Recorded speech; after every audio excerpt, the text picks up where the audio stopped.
და რამ დასახლებას რეალურად მოიხდის. დასახლება ვიზას მივახდინე. სამხედროები მეუბნებიან არის.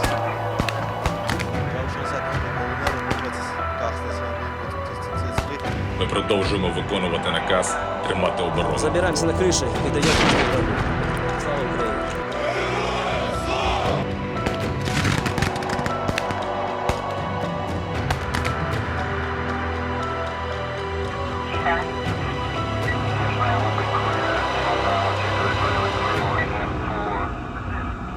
გამარჯობა, დღეს კვირაა და ტრადიციულად 20 საათსა და 30 წუთზე ეთერშია სამხედრო ანალიტიკური გადაცემა ვემსახურები საქართველოს. მე კი მისი ავტორი და წამყვანი გიორგი წეროძე ვარ. უკრაინის გენშტაბის ოფიციალური ინფორმაციით უკრაინულმა თავდაცვის ძალებმა კურსკის რეგიონის ქალაქი სუჯა დატოვეს და იკავებენ ხელახალ პოზიციებს პარალელურად გაკეთდა პოლიტიკური განცხადებები პრეზიდენტი ზელენსკის განცხადებით რუსეთის ფედერაცია არ აპირებს მოლაპარაკებების მაგიდასთან დაჯდომას ამ ეტაპზე. მან განაცხადა, რომ ბოლო ერთი კვირის განმავლობაში 1500-მდე საავიაციო ბომბი და დრონი იქნა გამოყენებული.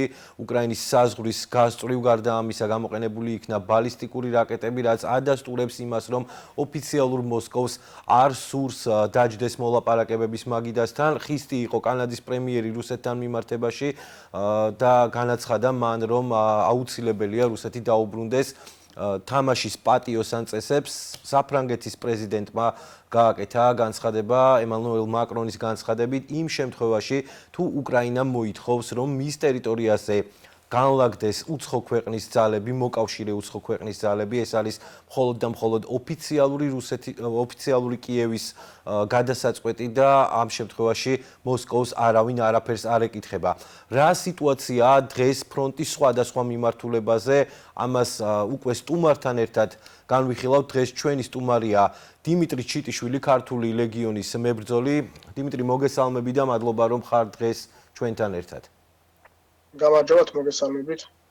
დიმიტრი, მოდი დავიწყოთ ჩრდილოეთის მიმართულებიდან, კურსკის მიმართულებიდან, სადაც უკვე რამდენიმე თვის განმავლობაში გრძელდებოდა ბრძოლები. ჩვენ ვხედავთ, რომ ზაფხულის შემდეგ უკრაინულმა არმიამ საკმაოდ დიდი ტერიტორია აიღო, თუმცა ეტაპობრივად მოხდა რაღაც ტერიტორიების დათმობა და ახლა უკვე ოფიციალურად დადასტურდა ინფორმაცია იმის შესახებ, რომ უკრაინული არმია ტოვებს რუსეთის ფედერაციის ტერიტორიას, დატოვეს ქალაქი სუჯა და ნელ-ნელა იწყებენ უკან დახევას. რა მდგომარეობა იყო ამ პერიოდის განმავლობაში ფრონტის ამ მიმართულებაზე და დღეს შენი ინფორმაციით რა სიტუაციაა იქ?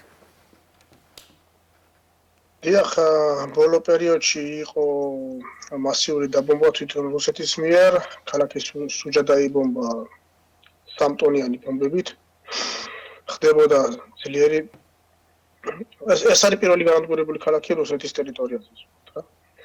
ამიტომაც მიღებული იქნა სწორი და რეალური გადაწყვეტილება დაეტოვებინათ ქალაქი, რამდენად შეიძლება უფრო ხელსაყრელი პოზიციების დაკავება, იყო პანიკა, თითქოს კურსკი ალყაში არის რაღაცა, მაგრამ მოდი ახლა ვთქვათ, კურსკი დღეს მდგომარეობით არის 100 კვადრატული კილომეტრი.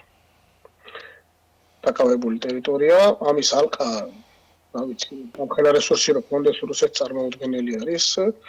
ალყაში ვერანაირად ვერ მოაქცევს, იმიტომ რომ მაგის რესურსი რო კონდეს აღმოსავლეთის ფრონტიდან არ გადაისროდა ძალებს სუჯას და კურსკის ოლქის დასაცავად. ასე რომ თლად უიმედო მდგომარეობა არ არის, რაც ადგილზე არის და რასაც ხედავთ ჩვენი თვალით, აქვს კიდევ ჩვენი მეგობრებიდან ინფორმაციები, არც ისე ტრაგიკულია, როგორც აცხადებენ ტელეგრამ არხებზე და პანიკებია და ისენია. კი, ომი არის დაღუპულიც არის, დაჭრილიც არის, მაგრამ როგორც ასეთი რომ რაღაც კრიტიკულად მწვავე იყოს, ასეთი სიტუაცია არ არის. დიმიტრი, რამ განაპირობა, ასე ვთქვათ, გადაწყვეტილების მიღება უკან დახევაზე და ამ ეტაპზე რა შეიძლება ითქვას, არის თუ არა რისკები იმის, რომ რუსეთის ფედერაციის არმიის ის ქვედანაყოფები, რომლებიც უტევენ სუჯას, შეტევას გააგრძელებენ პირობითად უკრაინის ტერიტორიაზე, მაგალითად სუმის მიმართულებით. ამის რისკები თუა და აქვს თუ არა უკრაინას ის რესურსი, რომ შეაკავოს ის ქვედანაყოფები, რომლებიც ამ ეტაპზე სუჯას და კურსკის მიმართულებას უტევდნენ. არა, ამის რესურსი რუსეთს რა თქმა უნდა არ აქვს, იმიტომ რომ თუ შევხედავთ რუკას გარკვევით ჩანს თვითონ სუმიდან აღმოსავლეთ მიმართულებაზე სადღაც 3 კილომეტრიანი მონაკვეთი არის, მდინარე ფსელი არის უკვე თვითონ ბუნებრივი ბარიერი, როდესაც რუსებს ფორსირება შეუძლიათ, ფორსირებას ვერ აკეთებენ ისინი. იცით ხარკოვში რაც მოვიდეთ ფორსირების შემთხვევაში, იცით ხერსონში რაც მოვიდეთ ფორსირებაზე, ძალიან სუსტი წერტილი არის მათი ეს. ასევე ბუნებრივად აქვს დაკავებული ბუნებრივი რელიეფი 5 კვადრატული კილომეტრზე მეტი ტყის მასივი კურსკის ტერიტორიაზე, ასევე სადაც აქტიურად შიშველ ველზე უნდა შეუტიოს რუსეთმა ტყეში გამაგრებული კრანჯარებს. ამასთანავე 60 კილომეტრში სუჯადან დასავლეთით უკრაინას აქვს დაკავებული 10 კვადრატული კილომეტრი ტერიტორია, სადაც საზღვარმა გადაიწია და მდინარე სეიმი გახდა უკვე საზღვარი დღის მდგომარეობით.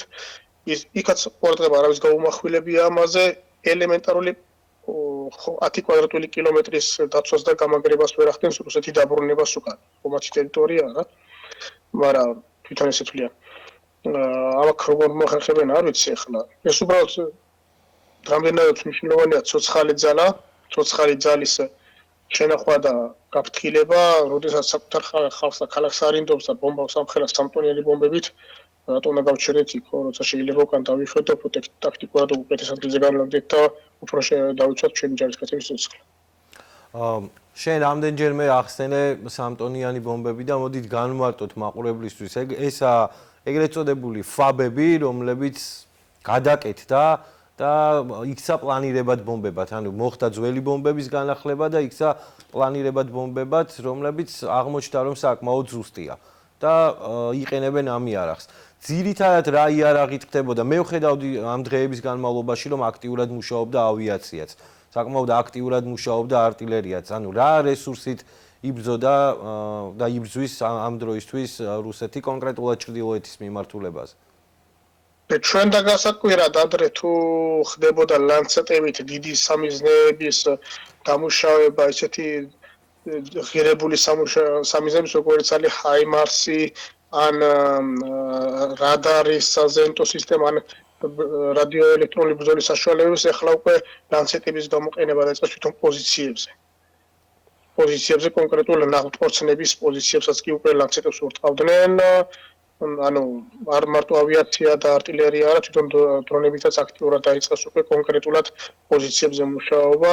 თუ აქამდე მათთვის ღირებული იყო ამხელა დიდი კონტრაბატარეელი საშუალებები და რადიოელექტრონული ბრძოლის საშუალებები, უკვე ამათთვის იმდენად შემაწუხებელი გახდა ჩვენი ნავთობწნების მუშაობა და ჩვენი სასიცხლე ხარდაჭერის მუშაობა, რომ იქ დაიწყეს ესეთი ღირებული დრონების გამოყენება, როგორც არის ლანცეტი.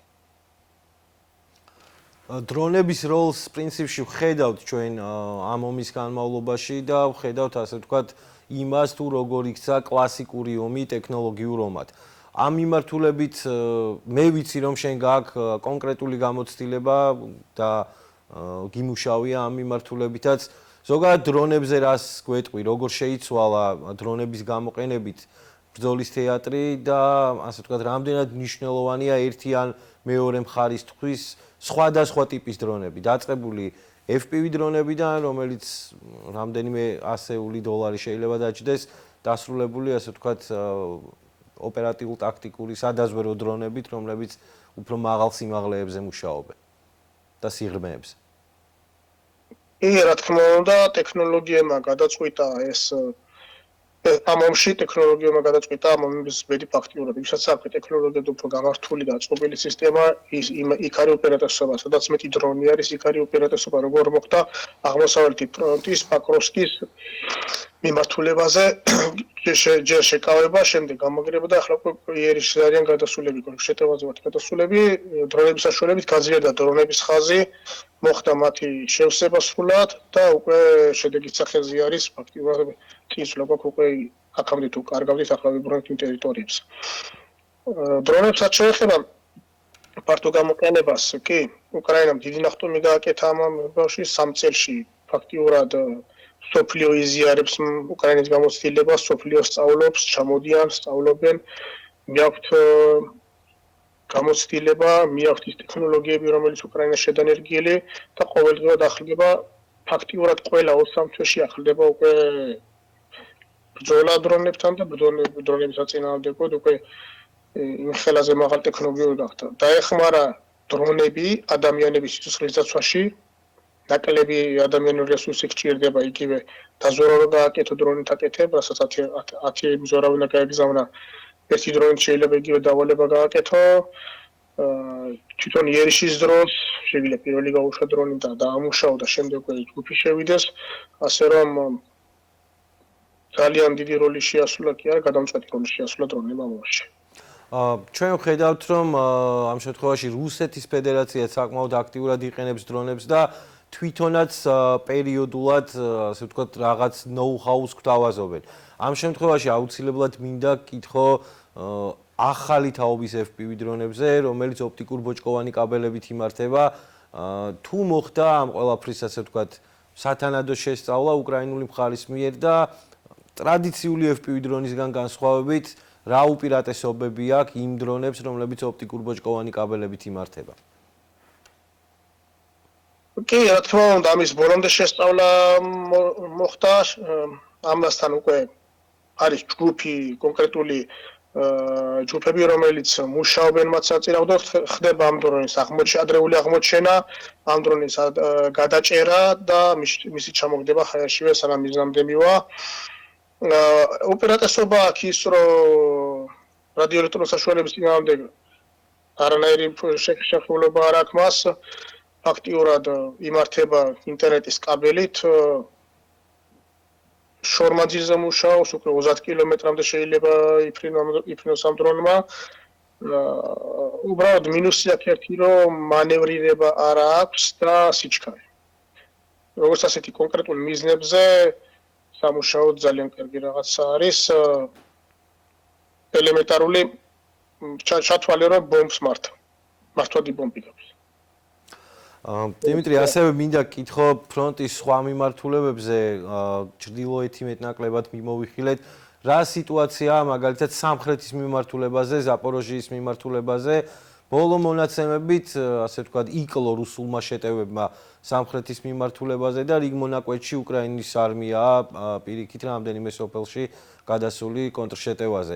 შენი ინფორმაციით, რა ხდება სამხრეთის მიმართულებაზე და რა მდგომარეობაა დღეს? კი, სამხრეთის მიმართულებაზე იყო უკრაინულ არმიაზე დაწოლა რაბოტინოსთან, რუსებს უნდა დაებრუნებინათ ეს ადგილები, რამდენადაც უკვე სიმაღლეს იკავება აქ. საბედნიეროდ მოხდა შეჩერება მათი, რაც გაანთავისუფლეს იმის შენარჩუნება მოხდა.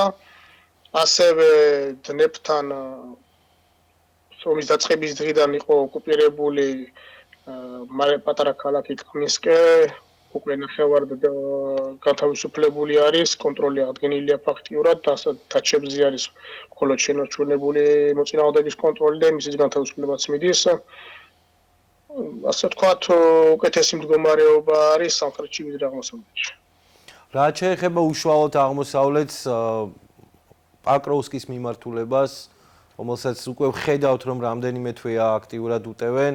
აქ რა სიტუაცია პაკროვსკი ჩასოვი არის ბახმუტის მიმართულებაზე და რამდენად ასე ვთქვათ გადადის ინიციატივა ხელიდან ხელში. ოფიციალურად არსებული რუკების მიხედვით საკმაოდ აქტიურ შეტევაშია რუსეთის არმია, თუმცა იგივე ჩასოვი არის მიმართულებაზე საკმაოდ აქტიურად უტევს უკრაინული ქვედანაყოფებიც. შენი ინფორმაციით რა მდგომარეობაა ამ მიმართულებებზე? ბოლო ინფორმაციით სუჯაში გადასროლილი ძალების გამო შესუსტდა დაწოლა.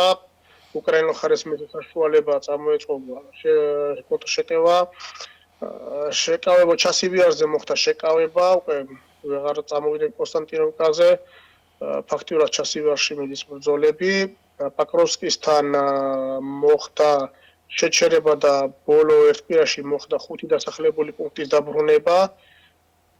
ბახმუთში ცოტა რთულად არის, იმიტომ რომ რთული რელიეფიდან გამომდინარე ცოტა არ არის ეს ადვილი იქ წინ წაწევა, უფრო პოკროვსკისკენ მეტნაკლებად მომზადებული შეხვდა უკრაინული მხარე და უფრო აქეთ მეტი წარმატებები აქვს.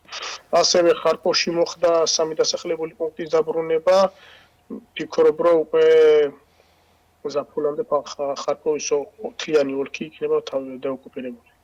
და კიდე ერთი მიმართულება, რომელსაც მე ახლა რუკაზე ვუყურებ, არის ტორეცკი, სადაც ფაქტიურად ქალაქი არის ორ ნაწილად გაყოფილი და მიდის ურბანული ბრძოლები. თუ ამ რუკას დავეყრდნობით, ტორეცკის შესახებ რა ინფორმაცია გაქვს და ასე ვთქვათ, რამდენად არის იმის შანსი, რომ აი ამ მიმართულებიდან განვითარდეს კონტრშეტევა უკრაინული მხარის? ტორეცკის მიმართულებაზე, ასე ვთქვათ, ინიციატივები გადმოდიოდა ხელში, მართალი არის, რამდენჯერმე იყო ქალაქის დაბრუნების შანსი, შემდეგ დავკარგეთ, ბოლოს დავიბრუნოთ, ეხლა ამჟამად კარგად მიდის, იმიტომ რომ გარშემო უკვე მოთავისუფლებულია ტერიტორია, ჩვენ კონტროლის ქვეშ არის, ნახევარი ქალაქი დაკავებულია, მაგრამ ტორეცკის შემდეგ უკვე მოდის გორლევკას რაიონი, რომელიც უკვე ოკუპირებულია 2014 წლიდან და უბრალოდ მომზადებულია, გამაგრებულია ნაკლებად სავარაუდო ამ მიმართულებით კონტრშეტევის დაწყება. და გათავისუფლებით შეჩერდება მათ. აუცილებლად მინდა გკითხო, ასე ვთქვათ, იმ ჩასანგრევების შესახებ, რომელსაც ახდენს რუსეთის ფედერაცია მას შემდეგ, რაც იღებს ტერიტორიებს. შენ ახსენე, რომ ჰორლივკას მიმართულება 2014-დანაა ოკუპირებული და ფაქტია, რომ ამ მიმართულებაზე საკმაოდ ინტენსიური სამუშაოები აწარმოა რუსეთის ფედერაციის არმიამ და ასე ვთქვათ, არის მთელი ქსელი თავდაცვითი პოზიციებისა. ამ შემთხვევაში იმ ტერიტორიებზე, სადაც ინიციატივები ხელიდან ხელში გადადის, ასწრებენ თუ არა საინჟინრო სამუშაოების შესრულებას ერთი ან მეორე მხარე და ასე ვთქვათ, რამდენად რთულია ამ საინჟინრო დაბრკოლებების და გამაგრებული ტერიტორიების გადალახვა, წარმოდგენა რომ შეუქმნათ ჩვენს მაყურებელს ამაზე. როდესაც იკავებ ტერიტორიას, პირველი უნდა შეიყვანოს ცოცხალი ძალა, რომ დაიცვა, უნდა დაიწყოს საინჟინრო სამუშაოები, გამაგრებითი პოზიციების მომზადება, განაღმა, ეს ყველაფერი სამუშაოები იმდენად დიდ რესურსს და იმდენად დიდ დროს მოითხოვს, ფაქტიურად ვერ ესწრება ამ გარდამავალ პერიოდებში ვერც რუსების მხრიდან, ვერც ჩვენი მხრიდან, თუ ბოლომდე არ გაიწმინდა კონკრეტული რაიონი და ბოლომდე არ შემოხდა მისი დაკავება, საინჟინრო სამუშაოების წარმოება შეუძლებელი არის. რაც შეეხება უკვე ადრინდელ დაკავებულს და მისი დამუშავება და გაწმენდა ძალიან რთულია. ჭირდება დიდი რესურსი, ჭირდება კონტრბატარეიკა, რომელიც შეაკავებს იმათ артиლერიას, რომ შეძლოს საინჟინრო ქვედანაყოფება მუშაობა. როდესაც ბატარეებს ხშავს, შემდეგ უკვე საინჟინრო ქვედანაყოფი რო შედის, ჭირდება ქვეითების ხარდაჭერა, რომ ქვეითებმა დაგიცვან. ესე ვთქვათ, ხანგრძლივი პროცესია, როგორც ესეთი, რომ ერთხელ შევედით რაღაც რაიონი დავიკავეთ და გავამავროთ, ესე ვერც მოესწრება და არც მოესწრება, ამიტომ როდესაც იგივე კურსკში, როდესაც შევიდნენ, ფაქტურად ახალი ტერიტორია იყო, არც ერთ ხარეს არ ქონდა ნაწარმოების სამუშაოები და რამდენი თვე დაჭირდა, 3 თვემდე დაჭირდა, რომ რაღაც უკვე გავლებულიყო ფრონტის ხაზი.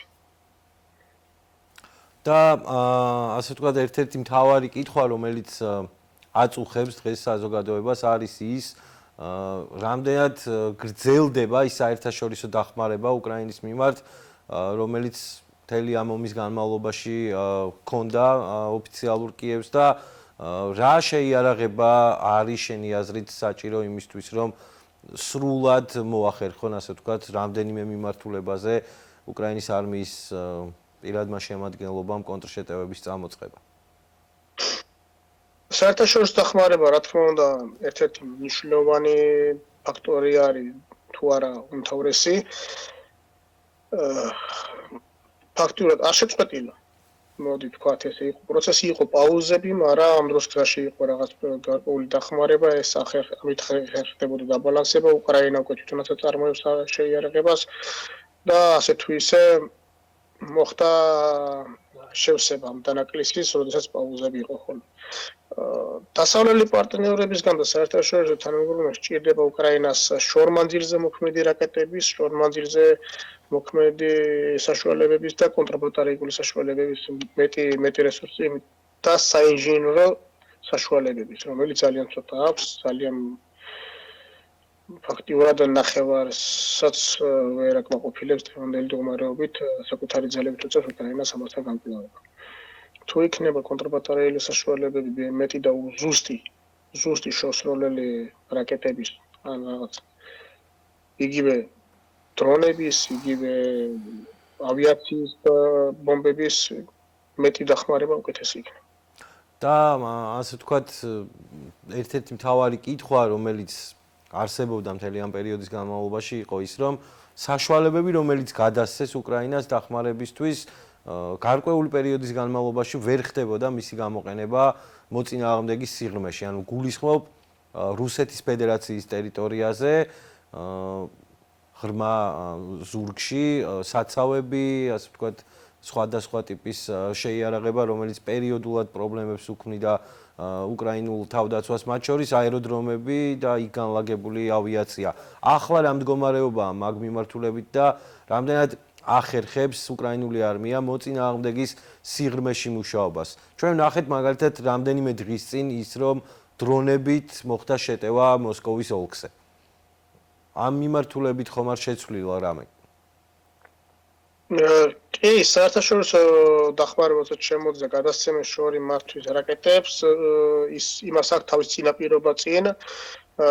ესე მოდი ვთქვათ, ჩვენ როცა გვერდიდან უყურებთ მარტივია, მაგრამ შეიძლება შევხედებთ იმას თავის წინაპირობები აქვს ამ რაკეტების გამოყენებას, როდის, სად და კონკრეტულ ზონაში უნდა გამოიყენოს. ხო, არ ქონდა უკრაინას საშუალება მაქსიმალურად ეწარმოებინა ამ რაკეტებით ომი, არ ქონდა საშუალება რომ მაქსიმალურად გამოყენებინა ეფექტურად.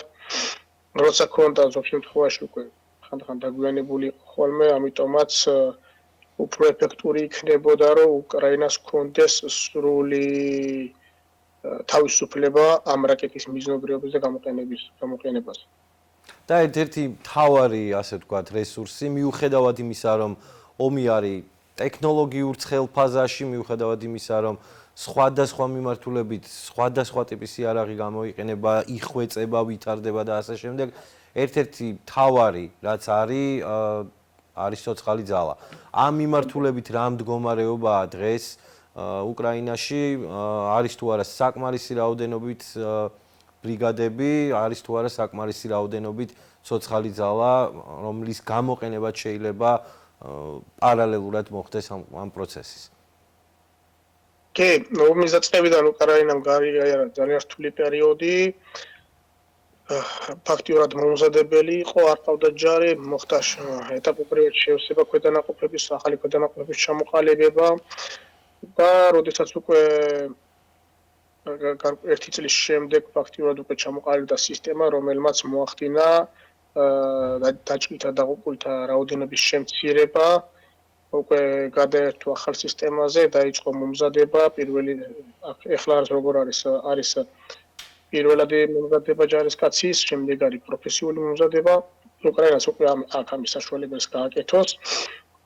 ეს უზრუნველყოფს ცოცხალი ძალის შენახვას, ცოცხალი ძალის სიცოცხლის დაცვას, უფრო მომზადებული ჯარისკაცები გადიან და ნაკლები მსხვერპლი არის. მე მგონი ვფიქრობ, ეხლა აღარ უდგას ისეთი კრიზისი და არც იმდენად დიდი დანაკლისები არ აქვს ცოცხალ ძალაში, რომ რაღაცა რა თქმა უნდა საჭიროა იმ მომენტში, რომ თუ გაუკეთებ როტაციას და შეცვლი ქვედანაყოფებს, თუ გაქვს ამის საშუალება, კარგი არის, რომ ქვედანაყოფი, რომელიც იბრძვის აქვს, თუ იღლება, ხო ყველას სჭირდება ცვლილება, მაგრამ ფრონტზე მყოფი ეს ხალხი შეცვალო, ამისთვის მაშინ დიდი მობილიზაცია უნდა გამოაცხადო. დიდი მობილიზაცია სჭირდება, დიდი რესურსი, მოამზადო ხალხი, თვითონ ახალი ქვედანაყოფი იქნება, უკვე ახალი მწვეულები იქნებიან, მათ ნაკლები გამოცდილება აქვს, ამიტომ უფრო ცოცხალივე ძალის დასაცავად ჯობია რომ მეტი შეიარაღება მიაწოდოს და მეტად ტექნოლოგიურად განვითარდეს, რათა ცოცხალ ძალას ნაკლები მუშაობა მოუწიოს. ძალიან დიდი მადლობა დიმიტრი, მადლობა რომ გამოყავით დღეს დრო ჩვენთვის, დაგემშვიდობებით. მე მაყურებელს შევახსენებ, რომ ჩვენი სტუმარი იყო დიმიტრი ჩიტიშვილი, ქართული ლეგიონის მებრძოლი. ეს იყო ამ დროისთვის ჩვენს ხელთ არსებული ბოლო ინფორმაცია. შევხვდებით ერთმანეთს მომავალ კვირას, ზუსტად 20 საათსა და 30 წუთზე. დროებით.